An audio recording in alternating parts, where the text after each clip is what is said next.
Assalamualaikum warahmatullahi wabarakatuh. Alhamdulillah wa syukurillah.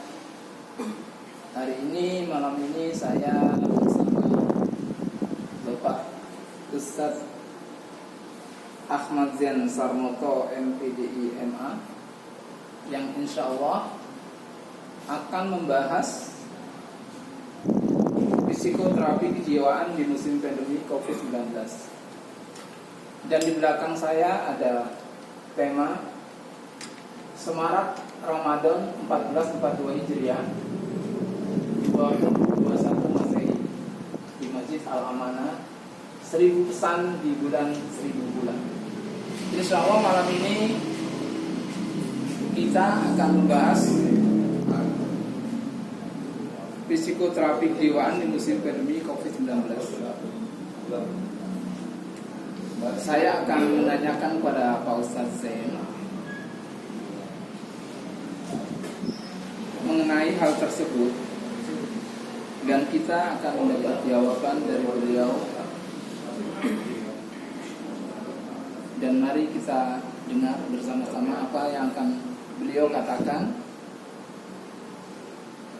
berkenaan dengan psikoterapi kejiwaan di musim pandemi COVID-19.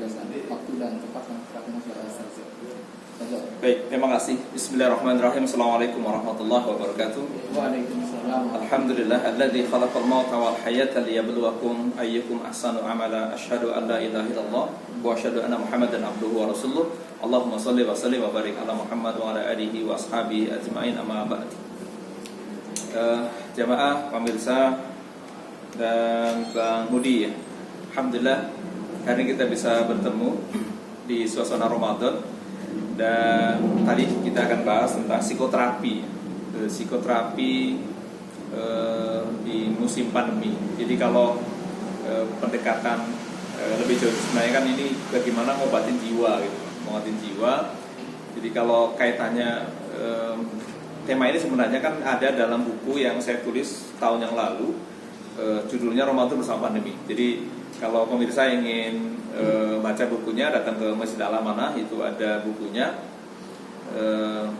bisa dimiliki gitu ya, di Masjid Al-Amanah bisa dibaca. Itu ada beberapa item gitu, ada beberapa tema. Tapi kalau malam ini kita coba bahas tentang psikoterapi ya. Jadi psikoterapi itu kan pengobatan psikologis ya, kejiwaan. Nah, apa kaitannya di musim pandemi ini? Jadi pandemi itu kan muncul di Indonesia secara resmi pemerintah mengakui di Maret 2020. Nah, rentan waktu Maret 2020 sampai dengan hari ini ya, berarti sudah setahun lebih ya. Sudah setahun lebih, sekarang bulan April, berarti setahun lebih sebulan.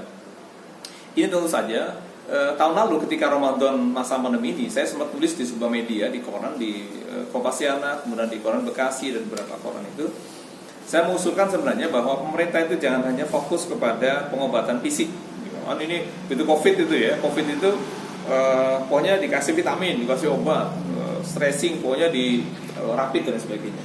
Nah, pemerintah hanya fokus kepada pengobatan fisik. Padahal di balik itu munculnya ketakutan tadi ya, ketakutan, kecemasan, kekhawatiran berlebihan.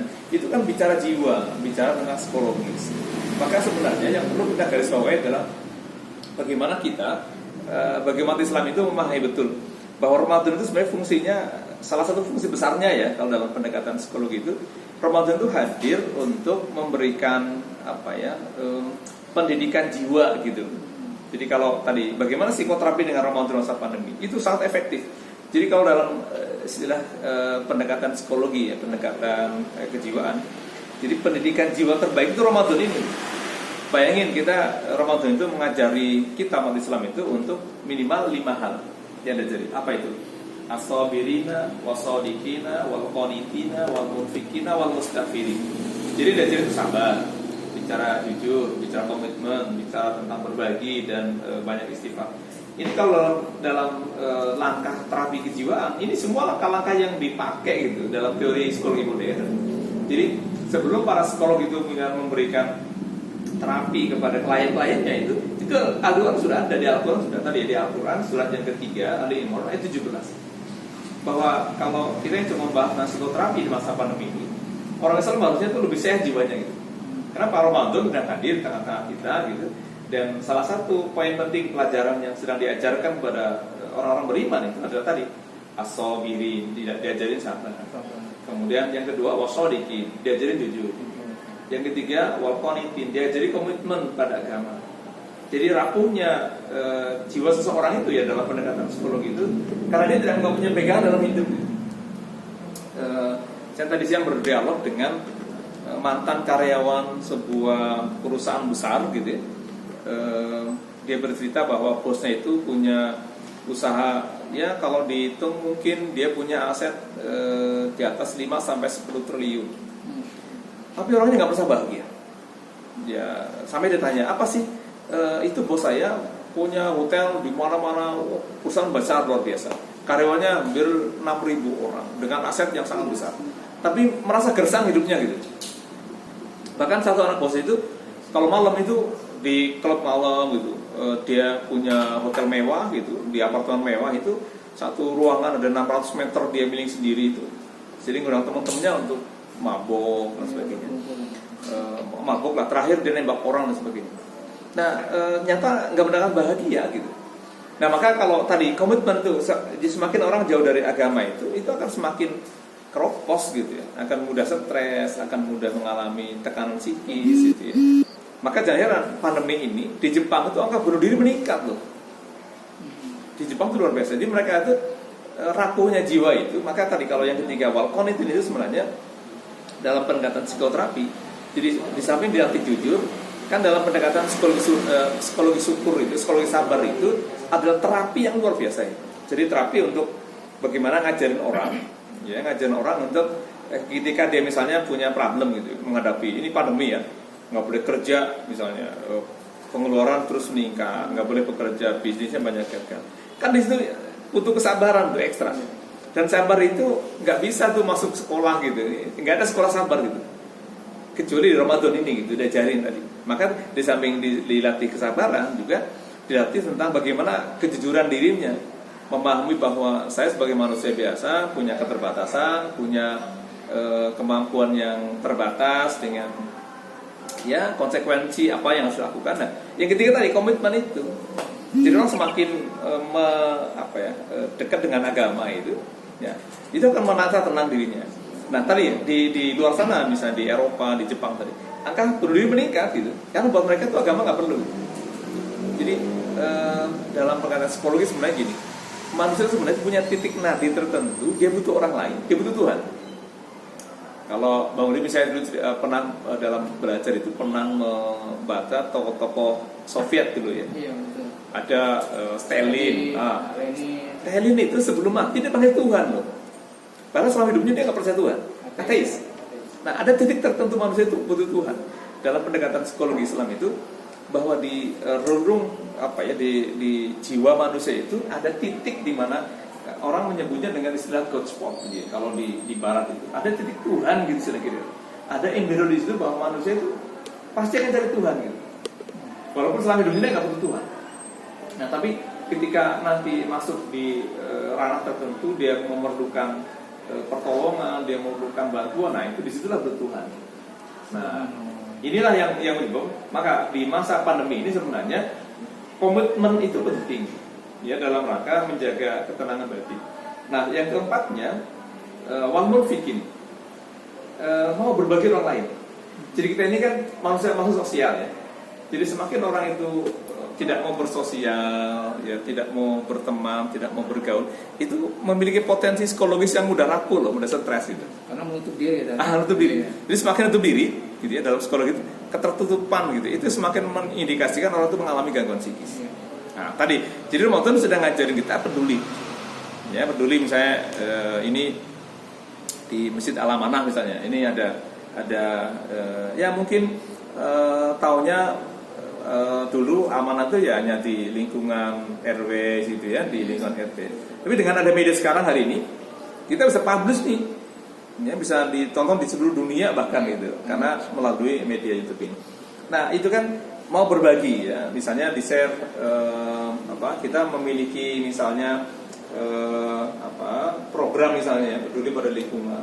Nah, semakin kita peduli hitungan itu menandakan jiwa sehat gitu. Nah, itu yang keempat itu yang sedang diajari puasa ya. Makanya terapi di masa pandemi yang efektif ya dengan Ramadan ini. Jadi yang keempat tadi diajari bagaimana peduli pada orang lain. Walaupun fikir itu gemar berbagi lah, gemar berbagi, gemar bersedekah.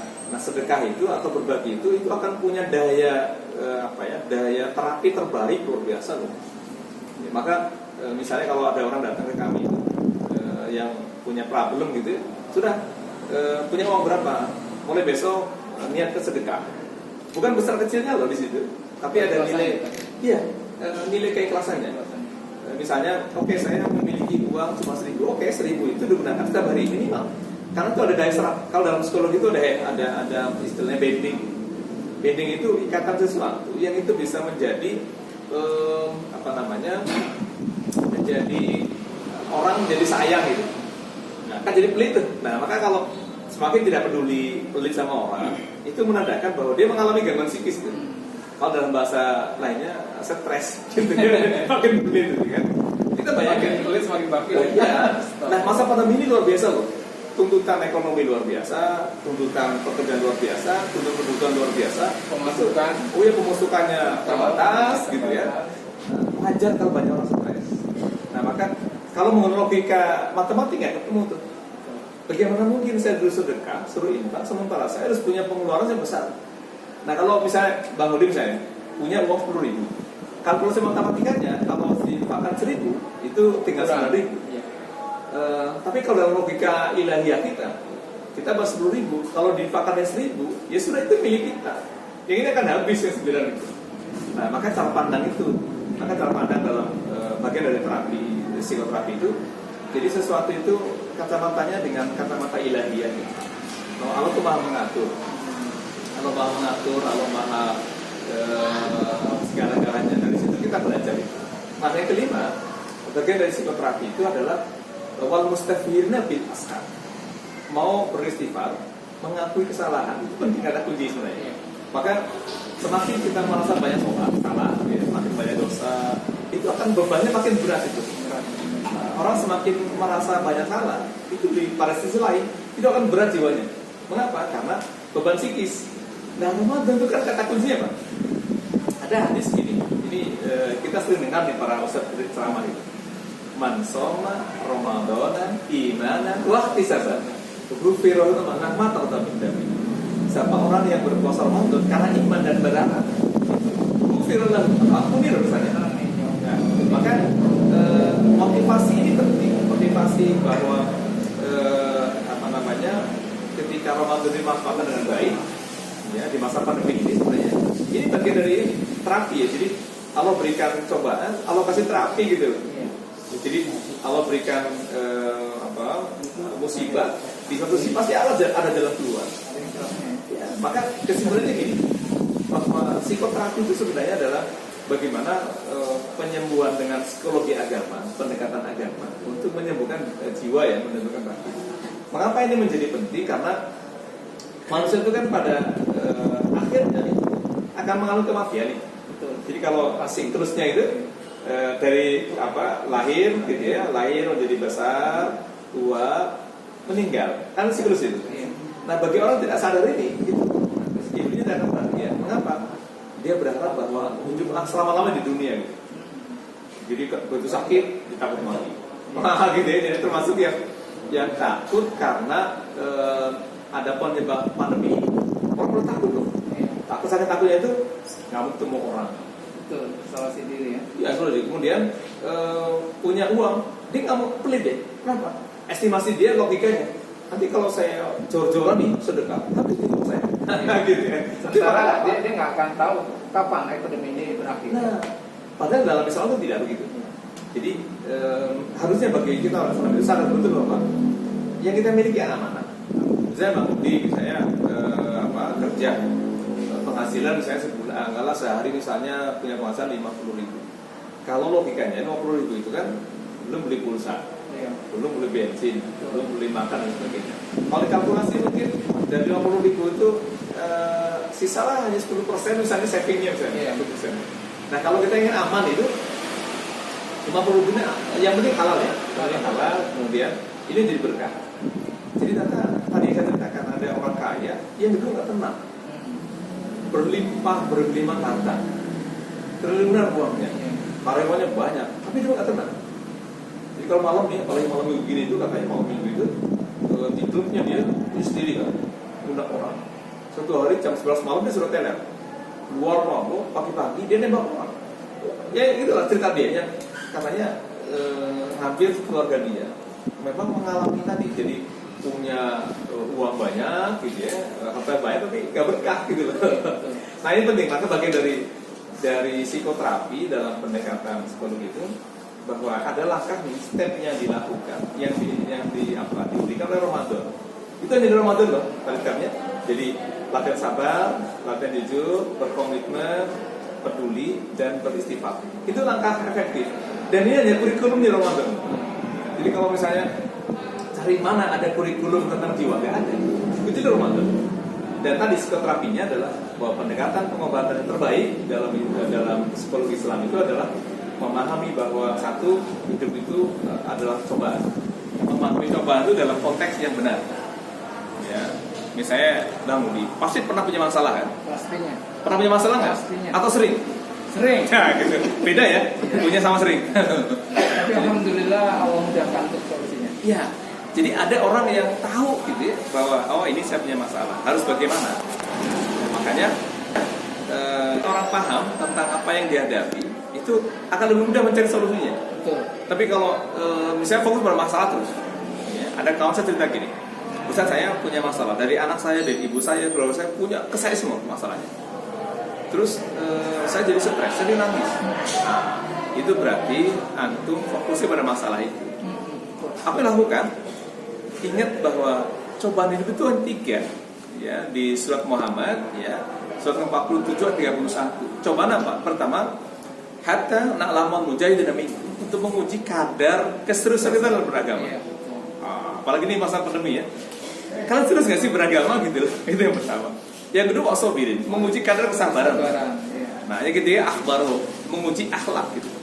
Jadi apa yang kalian lakukan ketika mendapati problem? Ada yang larinya ke negatif. Betul. Nah, ini etika gitu. Makanya dalam Islam tadi, kenapa bagian psikoterapi di masa pandemi ini? Karena latihan yang penting itu adalah bagaimana proses tadi ya, terapi itu berjalan dengan baik. Jadi kesimpulannya psikoterapi dalam Ramadan sebagai psikoterapi karena ada kurikulum yang diberikan oleh Allah gitu. Dari mulai tadi pagi itu sampai malam, belajar sabar, belajar jujur, belajar komitmen, belajar peduli, dan belajar istighfar, minta maaf. Nah, gitu Bang, itu psikoterapi ya di masa mudah-mudahan bisa dipahami ya, sahabat-sahabat di rumah, dimanapun antum berada. Kalau kurang jelas bisa baca di buku ya. Bukunya Ramadan bersama pandemi. Nah, ini cerita tentang kisah Ramadan masa lalu. Ya, itu tahun lalu ya. Ini kan kita lagi reuni Ramadan masa pandemi. Insya Allah nanti apa dampak positifnya? Kita sekarang lebih siap dalam menerima cobaan. Nah, itu ada beberapa tema. Dan itu nanti tanggal 28, berarti hari Rabu besok kita akan ada seminar di Malaysia. Jadi tema ini akan kita bahas di Malaysia itu bagaimana fungsi masjid dan dakwah di masa pandemi. Jadi ada berapa? 60, 20, hampir 30 orang termasuk saya dari Indonesia yang membahas tentang itu di University Teknologi Malaysia di sana. Itu berbagi pengalaman ya, dengan teman-teman Malaysia, teman-teman di Thailand, teman-teman di Singapura, dari Indonesia saya sendiri yang mewakili, ada teman-teman dari saya dari kalau salah dari Timur Tengah. Nah, kesimpulan tadi ya Bang Yudi, jadi kita ini perlu persiapan nih, persiapkan dalam rangka psikoterapi, mengobati diri ya di masa pandemi. Ini kan harus ada obat sendiri nih, karena penyakit ini belum ada obatnya, COVID itu belum ada obatnya loh. Gitu ya. Jadi kalau kita tidak siap mentalitas kita akan kena. Jadi dalam rangka tadi langkah efektif masa pandemi itu ya tadi pertama latihan sabar, latihan berkomitmen dengan agama, latihan untuk peduli orang lain, dan latihan untuk introspeksi diri. Itu langkah yang penting dalam rangka bagian dari usaha psikoterapi. Jadi kalau stres nggak perlu ke psikolog, nggak perlu ke psikiater, cukup datang ke masjid. Cukup datang ke masjid, salat 5 waktu. Membaca ini. Ketemu teman-teman di masjid, gitu ya. Ngopi-ngopi. Kalau malam baru ngopi ya, kalau sahur. Gitu. Nah, itu gitu ya. Dia berkomunikasi dengan banyak orang. Tadi memahami fungsi cobaan dalam kehidupan. Jadi kalau kita fokus pada masalah nggak kalah. Jadi fokus ke situ. Saya tadi saya punya masalah. Kalau saya punya masalah, fokus pada masalah itu terus. Kepikir terus fokus itu habis energi kita. Padahal kita masih punya problem lain kan. Nah, makanya dijanjikan orang itu gini. Di surah Al-Baqarah ayat ke-214. Ada ujian yang sifatnya adalah goncangan, wazulzila. Jadi ada cobaan yang menimpa kita, zulzila, goncangan. Goncangan. Kan masih rasanya. Kita kadang tuh cobaan belum selesai, datang lagi. Nah, itu selesai, datang lagi. Nah, itu namanya dalam pendekatan psikologi itu problem yang bertumpuk. Dalam bahasa Quran istilah zulzila. Soalnya Allah nggak mengingat kita lupa. Ini disuruh istighfar. Kalau yang paham. Ini yang nggak paham yang benar. Yang paham itu tadi jadi stres akhirnya. Jadi stres, jadi depresi lah. Itu kalau yang nggak sadar. Nah kan harapan kita berharap itu begitu coba datang kita ada kesadaran. Ya, karena dalam psikologi itu sadar itu kaitannya dengan sabar dan syukur nanti. Betul. Ya, maka tadi psikoterapi itu adalah menyadarkan bagaimana seseorang ketika mengalami cobaan dia sadar ini cobaan gitu. Wah, ini cobaan lah. Kira-kira begitu Bang Budi. Itulah tadi kajian malam ini dari Ustaz Muslim. Dan banyak hal yang bisa kita petik dari bicara-bicara malam ini tentang psikoterapi kejiwaan di musim pandemi COVID-19. Ada beberapa tadi yang butuh komitmen kita jalani di masa Ramadan ini. Seperti tadi juga ada Ustaz Ahmad, kesabaran, kejujuran, kemudian komitmen dan empati. Jadi masih ada beberapa yang mungkin Ustaz Zain belum sempat berikan. Tapi dari 4 item tadi bisa memberikan gambaran bahwasanya memang di masa epidemi COVID ini kita dan semua cara hidup kita di masa Ramadan ini semakin baik karena selepas Ramadan ini akan tidak semakin baik. Sepertinya kajian kita hari ini kita batasi. Apabila ada salah kata atau kalimat, kami mohon maaf. Dan seandainya itu betul dan benar, maka itu datang dari Allah Subhanahu wa Ta'ala. Wabillahi taufiq wal hidayah. Assalamualaikum warahmatullahi wabarakatuh. Waalaikumsalam. Itu Masya Allah.